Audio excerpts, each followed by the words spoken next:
All right, so finally, the day that seemed like it was never gonna happen. We got all of our work out of the way, got everything done, and finally get back to working on our own stuff. So we are finally here to dyno the Porkapotamus and see what she's really got. She might be a Porkapotamus, but does she potato, potato, potato? Little potato?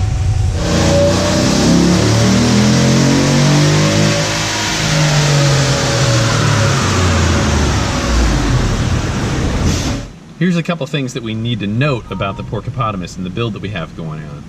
The camshaft is certainly not a max effort camshaft. This is kind of in mind in the fact that we're going to be putting the blower on it. So we could make a lot more power with more compression, you know, and a much bigger camshaft and all that. But what we have is, we have a camshaft that has zero overlap. And what that means is that as the intake and exhaust lobe are going through the cycle, they're both closed at the same time. So if we had overlap, that typically makes more mid-range torque, and what that does is it draws air into the cylinder. So it kind of has to do with the valve timing in short. But with zero valve overlap, what that does is that keeps us, we have a smaller camshaft so that we're not blowing boost out while the intake and the exhaust is open at the same time. We definitely don't want to be losing boost with a blower. So with our slightly smaller camshaft that's set up for the supercharger, and right now we are on 93 octane. So we're gonna see what we make on 93 octane, and then we'll go ahead and we'll put the E85 in there, and hopefully we have a substantial gain. As well as injection timing. So this is a little bit different with a direct injection car, is that we can actually tell the injector when to fire in terms of crankshaft degrees. So this is a much more difficult car to tune than a normal port fuel injection car. Pretty interesting, but it adds a major degree of difficulty in trying to optimize each and every little RPM. So we'll see what she does here. The other thing too is that we picked a camshaft that was going to idle really low, so we wanted to have a very low idle so that it's not going to be consuming as much fuel. We did lose our 4-cylinder mode by going to this camshaft. So by doing that, we wanted to be able to conserve as much fuel as possible, so we selected something that was going to have an ultra low idle. We're right around 600 RPM right now, and that should be very close to stock and not really consuming that much more fuel, but we'll see. It does seem like we might have lost maybe 1 mile to the gallon, but we'll give you a little bit further detail on that later.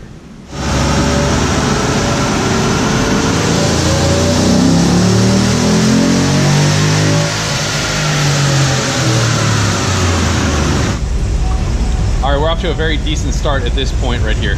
So our peak number right now is 452, and what we're doing is we have a much more usable extended RPM range. In that same area, even though our peak number is only up 30, we're going from E85 to 93, and at right about 6,000 RPM, we have picked up about 46 wheel horsepower. So we're gonna try and continue on that route and gain a little bit more. I gotta play around with the injection timing, the fuel, and the spark, so I've still got a long ways to go.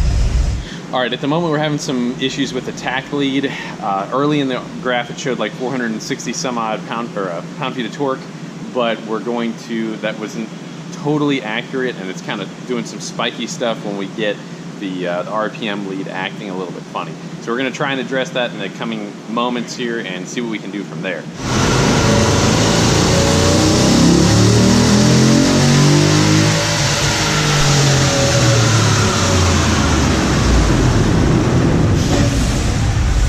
Unfortunately, we're not making the steps that we wanted to be able to make, but we are going to throw the E85 on there and see what it makes on top of that. It is much hotter than when we had dynoed before. It's about 98 degrees in the shop. I can't get the air temperatures underneath about 108 at the moment.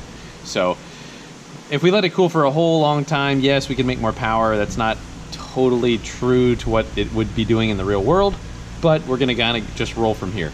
So it kind of looks like what we would get with this particular camshaft was we're making a bunch more power up top.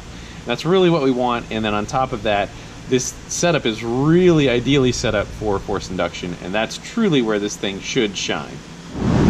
Now that my hat head has fully matured, we're ready to make a bunch more power.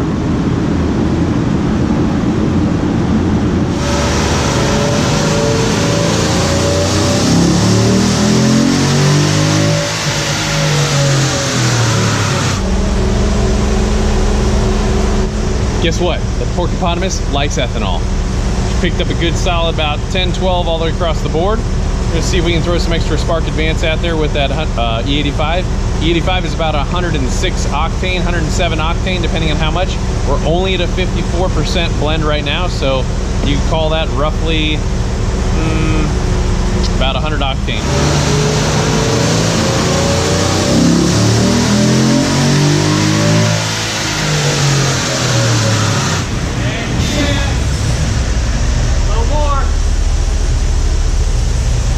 Okay, an interesting thing about the last two runs is that it was blending the E85. So I had the same commanded air fuel ratio, but it was a lot richer. That was kind of as it was still correcting.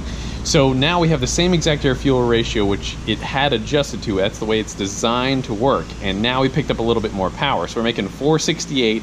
The torque, still having a problem with the torque reading here. We can try and figure that out. But we are picking up a lot better on the E85 than what we had before. And bear in mind, it is absolutely sweaty, nasty hot out here right now.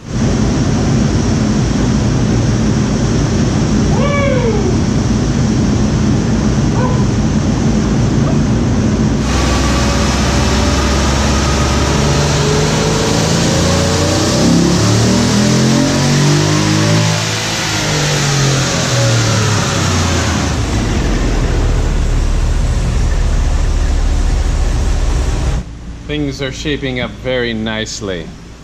474, picking up little bits of power, little pieces here and there.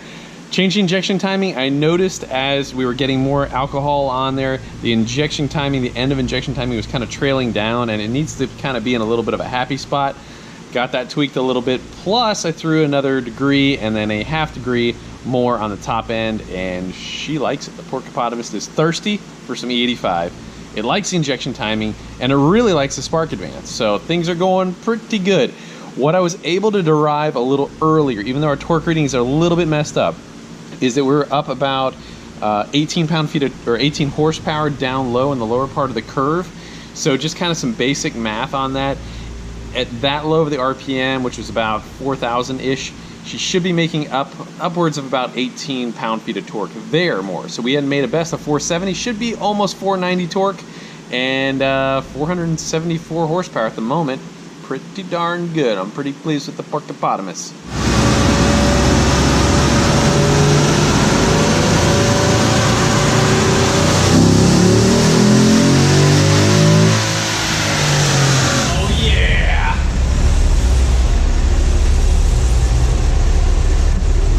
That's what we're hoping for right there. That's what we're hoping for. Over 475. So realistically, 475 is a nice number to be at. We saw 475 torque. I'm trying to keep it from downshifting, so I got to get on it, even though our peak torque would have been a little bit higher there. It should still be about 484, just if we could get on it a little bit higher up in the RPM range. But that is a good place to be, man. 474, you know, it's a puppy dog. Take her to the grocery store, you know, baby hauler, grocery getter, Porkapotamus. Yeah, but good air fuel, good timing. We went from making peak power at about 5,200 RPM, or it was about 5,300 RPM, to about 6,100 RPM. So very nice strides in doing what we got to do. This thing will do fantastic with the blower. It's going to continue to make higher and higher power up in the higher RPM. So this thing is going to haul some Porkapotamus butt. Let's have a look at the final dyno numbers here. So what we had before here, this is what our best numbers were before, was 421, 470, and that was on E85 with the stock heads and cam with full bolt-ons. Now what we have is a 475 torque and 477 horse. So kind of as what you would expect with a camshaft, and a couple things that we have to note also. Let's kind of do a recap here. We have a camshaft that is small enough for our supercharger where we can still make good power up top without sacrificing too much bottom end torque. We also basically deleted our 4-cylinder mode, and we also deleted our variable camshaft cam timing. So what you get from the cam phasing here, you do make good bottom end torque there, but we are making so much better usable higher RPM power. So we went from making peak power about 5,300 at the high to now it's almost 6,200 right there. So looks pretty good right there. We do have a much broader curve. So even though our peak numbers go from 421 to 477, which is 56 horsepower, down here at about 6,100, you know, we're looking at about 67 peak horsepower. So in summary, I am completely happy with the power. This is right on what I was hoping for. Maybe a tiny bit less torque, but the power is right where I was hoping that it would be. Once you have a fantastic naturally aspirated setup, it's just gonna make a ton more on boost. So the better that it flows on motor, the better it's gonna do on boost. So if we can get about 8 pounds of boost out of this thing, it should be pushing the envelope about 700 wheel horsepower, and we should hopefully exceed 700 pound-feet of torque. That is gonna be a lot of fun and about a 5,200 pound car. That thing's gonna scoot. So we're gonna try and, we need to get it on the track here. We're gonna go out of town for a little bit. We got some stuff planned for the Miata. We got a couple other really neat shenanigans that are coming up soon. I'm not gonna say exactly what, you guys gotta stay tuned and check it out. So with the duties of what we got for the Porkapotamus coming up, you know, we're looking at doing some drag racing stuff, and we're also kind of wanted to shed those really heavyweight wheels. If you guys know of something that's pretty, like a pretty good lightweight wheel and or a drag wheel that might work for us, mention it in the comments, and we should be able to do something with that. We're going to try and pursue that avenue. But if we can shed some weight on the Porkapotamus, that's going to be a really big step in the right direction. But it would also make a lot more power. So as we're going up, we have a heavy drivetrain that we're trying to sling at a high rate of speed. So that does translate into some more power, but I'm looking forward to what this thing's gonna do right now in the street. So it's gonna pull really, really good.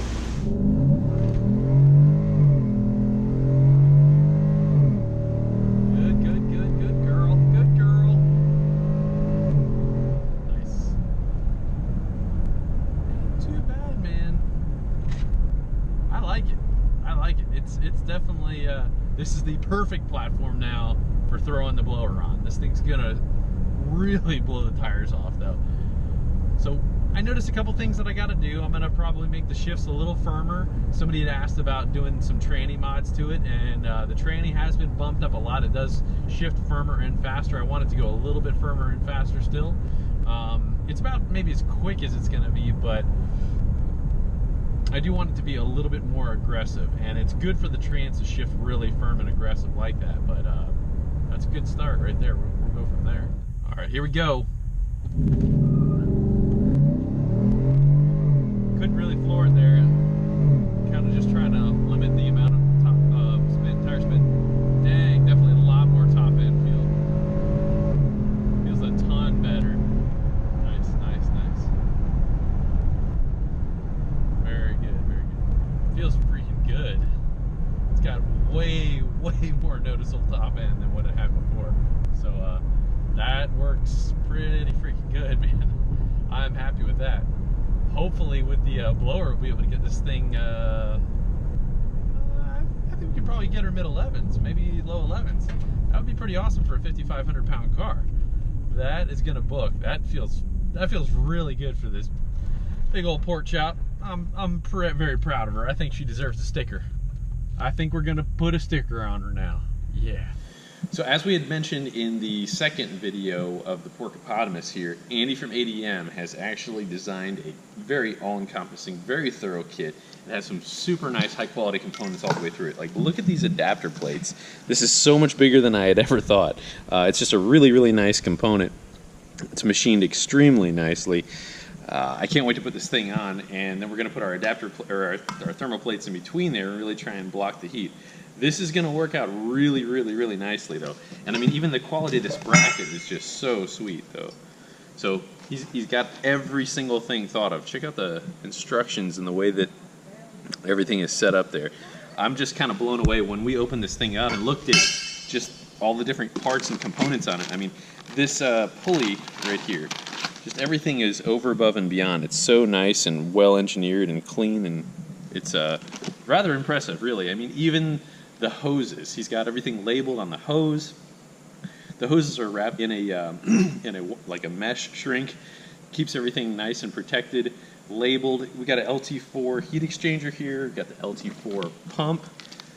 This is going to be a really, really nice kit. I mean, a lot of high quality stuff here. What you're getting is OEM and better stuff. So I mean, it should last a long time. It should be reliable. Everything should work out really, really nicely. I mean, I'm getting pretty stoked. I mean, he's got all the wire connectors. Everything is there. Every single thing.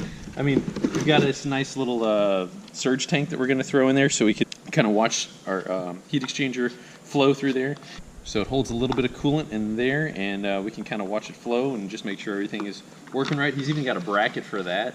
I mean, literally everything you could possibly think of is in this kit. So well done job there, Andy. And this is going to really make this Porkapotamus get out of its own way. I mean, I'm hoping that we pick up somewhere in the neighborhood of at least 200 pound-feet of torque. And that is very, very possible. Our fuel system should be able to hold that.